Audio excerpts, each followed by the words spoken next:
Hello दोस्तों, RD coaching classes में आपका स्वागत है। आज हम बात करते हैं ओजोन परत के बारे में। ओजोन परत कहाँ पाई जाती है, इसके बारे में जो भी योजनाएं चली, कब चली, इसके बारे में पूरा पढ़ेंगे।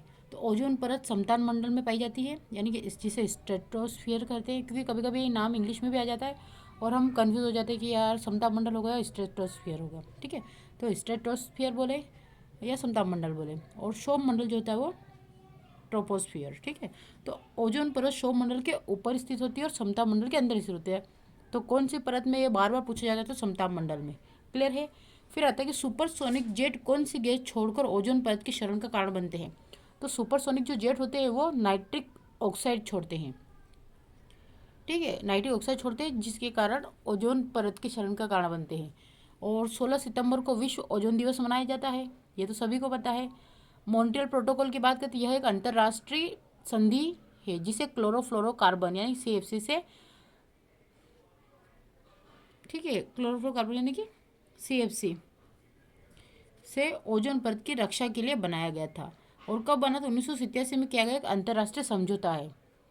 तो मॉन्ट्रियल प्रोटोकॉल कब आया था, 1987 में आया था। काय के लिए था, तो ओजोन परत के क्षरण के लिए एक संधि की गई थी, क्लोरोफ्लोरोकार्बन का उपयोग कम करने के लिए, इस कम से कम करने के लिए।